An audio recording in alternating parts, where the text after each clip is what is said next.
Hi, this is a short video just in response to a student query on how you make your own tileable textures or your own seamless or repeatable textures. All these kind of phrases mean the same thing, that you can't see the join when you repeat the picture. So a really good website I use infrequently, not a heck of a lot, is textures.com, and if you sign up for a free for the free membership, then you're allowed to take, I think it's 15 files per day from there. If you pay for it, then it opens up the higher resolution versions of the images.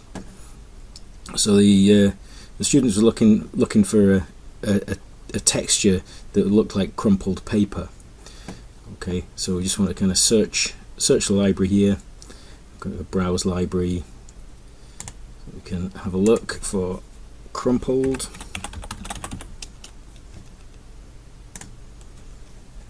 Okay, so there's all sorts of stuff that might fit the bill. Depends on the descriptions that they've put up, whether it's going to be a successful find. But here, obviously, we've got four or five images here that certainly look like crumpled paper. So if we have a look at this one, so it tells you which ones are seamless.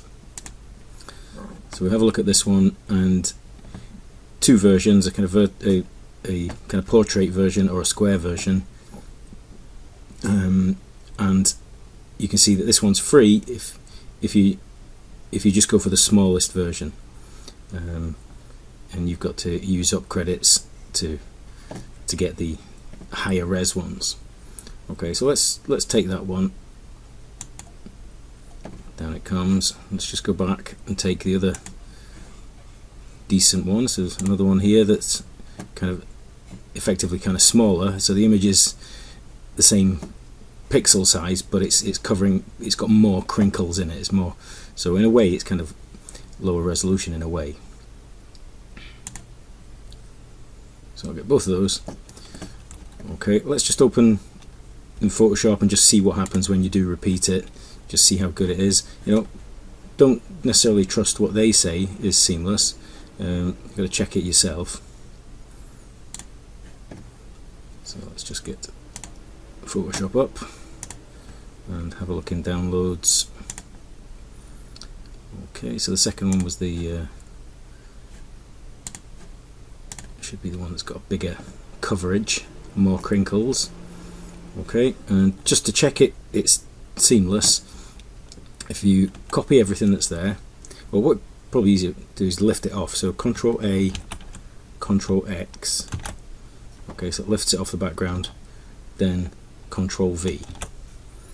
Okay, then do image canvas size, lock it in the corner, and then go to % and double these to 200% in height and width. Okay, so now we've got space to drop the picture in again and see how the repeat works. So you Control V again, and make sure your snaps are on, and these, you can then move this, use the move tool, we can move this and it'll click into position. Okay, Control V again.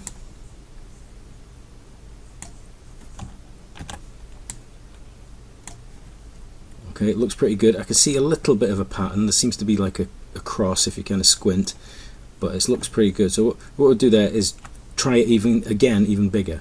So we scrunch those together. So Control E, Control E, Control E.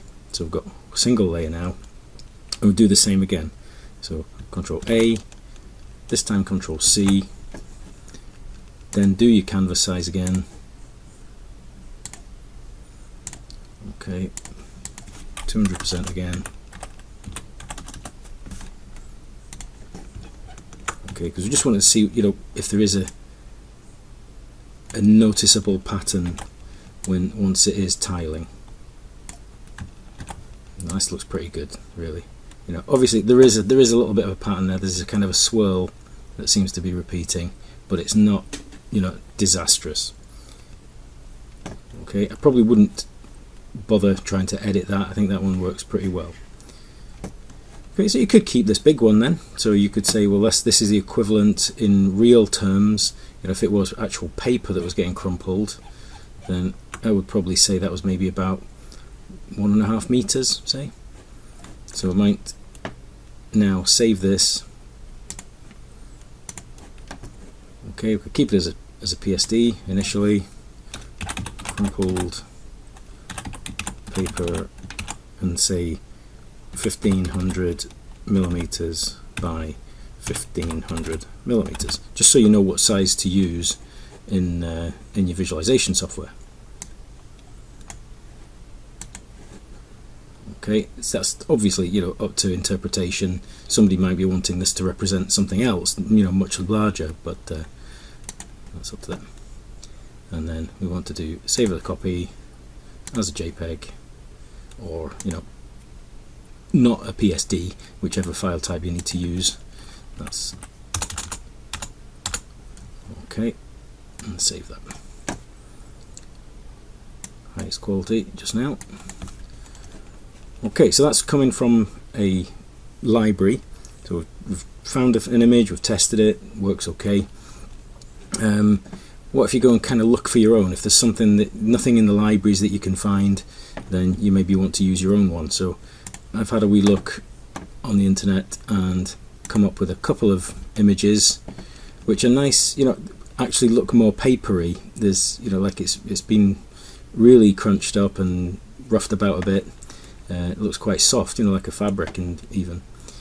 But there's some very strong dark areas. There's a general kind of a bit of a greenness to the bottom of this image, and it's a bit lighter and grayer at the top. Okay, I've got a big strong dark area here, here, and here. So these are the bits that are going to kind of cause problems. So I'll just use a wee pen tool on here just to make that clear for the video. My little annotator here. Okay, so, you know, we've got a problem kind of dark area, dark,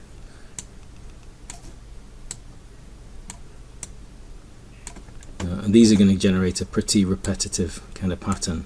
But there's also a kind of an area up here that's kind of a different colour to the area down here. You know, one's a bit greener and one's a bit kind of paler. So if we tried repeating this, you know, obviously we're going to get some problems there. Okay, I've also got a second image here, which I've also downloaded, which might work a little bit better. It's a little less uneven. There's still a couple of dark areas in here, but this one might work better. So let's just compare those two on Photoshop as well.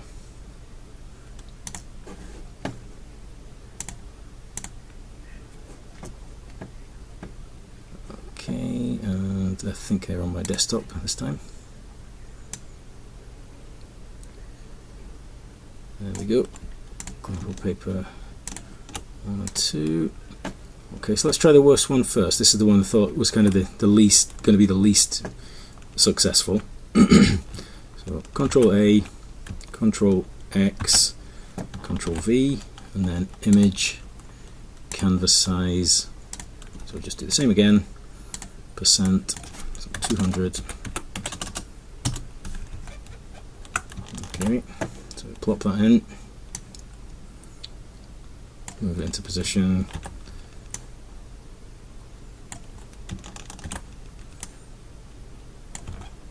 Okay, so it's really obvious that there is a poor repeat in there. But to make it more seamless, what you then do is manipulate these layers. So the first layer that went in, the first duplicate layer, what we do is edit, transform, and we want to flip vertical. Okay, so that bit joins. Okay, the next layer is this one. This would be a 180 degree rotation. So it's edit, transform, rotate 180. Okay, and then the last one would be edit, transform, flip horizontal. Okay, so it makes it more tileable, but we end up with this kind of kaleidoscopic effect in the middle, and we're still not dealt with the strong bits at the side. Okay, if the pattern allows, what I would sometimes try is a bit of an overlap. So I'm just moving these in to try and reduce the kind of kaleidoscopic effect. Okay, do the same with the two horizontals. Okay, so you see how it's kind of reducing the kaleidoscopic effect. And you could try erasing with a large eraser. Let's find the right layer. So it would be this layer that's overlapping most. Layer 4, yeah. Now that eraser tool is tiny at the moment, so I need it much bigger.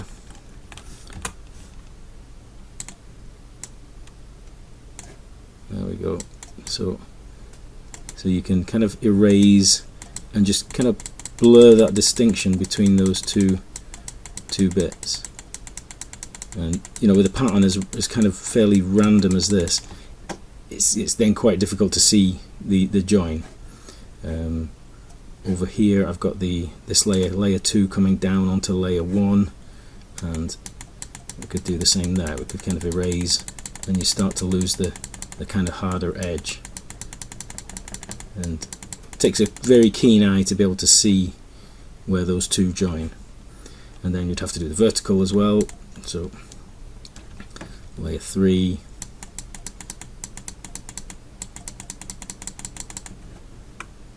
okay, and layer 4 is the very top one, so we just need to do that. Okay, so it's still not ideal, we've still got these dark bits. So what I could do then is let's merge all these together. What I'll do now is crop to it snaps. If you don't flatten this layer, you can snap to the layer it clips onto it. So at least we'll crop it there. And then what I do here is try and use the clone stamp to get rid of the obvious really dark area. So clone stamp with a really big brush again. Okay, it's a soft brush. Okay, we need a really big brush to do this. That's probably about right. And so we're looking for an area to clone on top of that, but not right to the edge. Get the idea? I'm just kind of picking a bit and just trying to get rid of that really dark area. It's a bit too obvious. So I'm just picking random areas to try and, so we've got this kind of effect here of, as long as we get rid of one of them,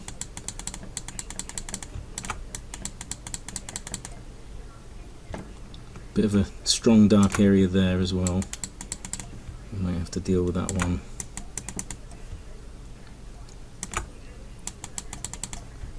Okay, so you're never quite sure, if this is going to work or not, how successful it's going to be. But we've reduced the repetition considerably there. So we'll flatten that again now. Okay, squish it in, and then we could test it on the 2x2 again. So Control A, okay, Control C, image, canvas size 200, 200, Control V, okay, move it into position, Control V, Control V. Okay, we're still getting this, this kaleidoscopic effect. And where do you stop? You can kind of keep going and keep going. So compare that to the other one. So the first one we had. This seamless one, obviously works a lot better. But if there's a price involved, you may have to go to something like this, and it could be the contrast that needs adjusted as well. So remember what we did is kind of move layers to try and overlap, to try and get rid of that.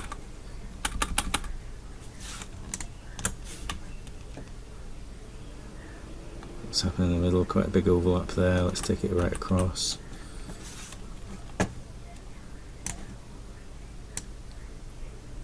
And snap and crop. Okay, let's have a look at the other file that we downloaded and just do this one in a slightly different way. Instead of doing the flips and the rotates, then you could just keep it as it is, and we'll just see if this one works better, because sometimes the lighting might all be in one direction, so it is really, we're kind of getting slightly higher lighting, so we've got kind of the tops are all kind of lit. We've got kind of lit areas above crinkles, and we've got dark areas kind of below those. So flipping them and rotating them kind of confuses the lighting, so sometimes you better kind of keep it the same kind of orientation. So let's just clear that. Okay, but it's pretty much the same process. So Control A, make sure I'm on Photoshop. Control A, Control. You could just copy. Actually, you don't have to cut it out. Control C, image, canvas size, %. So 200. 200. Okay, Control V. Okay, so we can see that it's not going to tile perfectly, but we can move that down and make it overlap.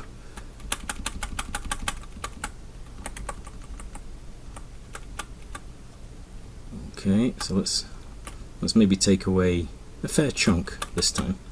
Let's maybe make a big overlap and a bit of deleting. That's a bit big for this one. Remember, it's a different file, so different resolution. So just take away some of this just to hide the join. Just dabbing it. The brush isn't full strength, it's only at 25, so I'm having to click a bit to make that happen. That doesn't look too bad. Okay, but what you could do is kind of crop inside. You don't have to necessarily take the whole thing again. So let's merge those two. Okay, and we'll duplicate. We haven't cut it already, have we? That's my mistake. I should have cut it. It would have been easier to do. So notice the crop now doesn't snap because it's merged into the background. The crop doesn't snap. So maybe just have to do this by eye for this one. Okay, I can make it fit. Okay. Okay. So let's cut it this time. Control A, Control X, Control V. Image, canvas size, and let's see what happens at the side now. Let's just double the width.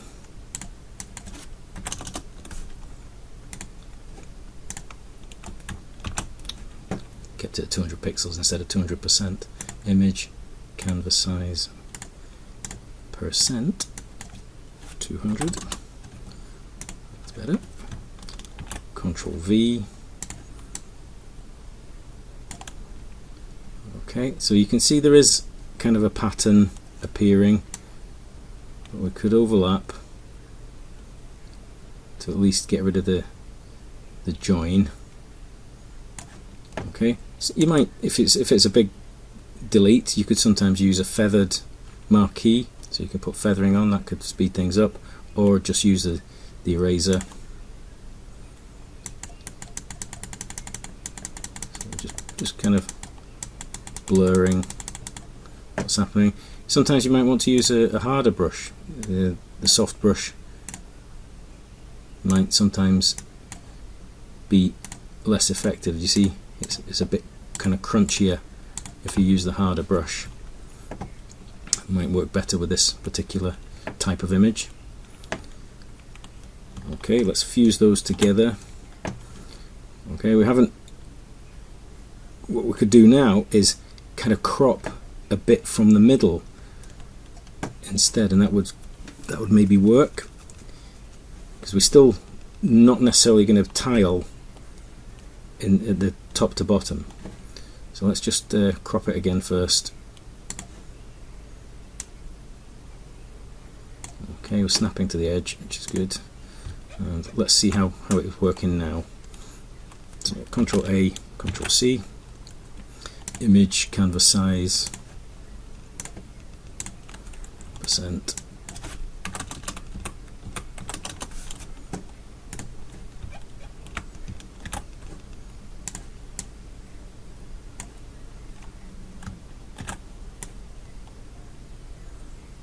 Okay, so we've got none of the flips going on here. Yeah, but you can tell, you know, there's a discernible pattern. Quite a big kind of ridge feature, that one. And we've got a bigger kind of blend at the bottom here. But, you know, it's not disastrous. That would cover quite a large area. But as I zoom in, you can kind of see the join between the portions. You know, and then do you decide to, you know, maybe drag these over?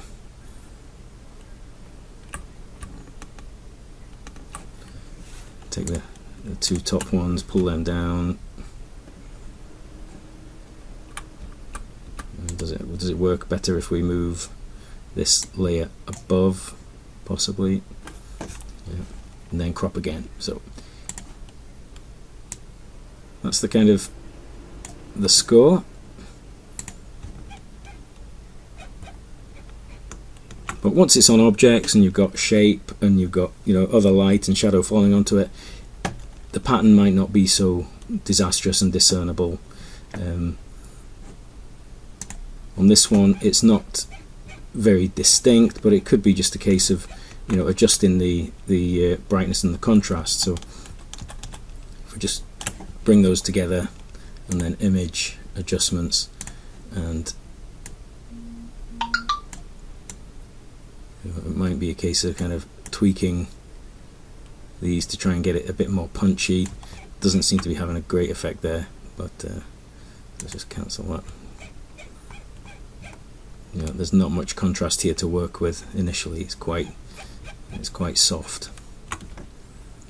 Okay, hopefully that's giving you a bit of food for thought, things you could experiment with yourself.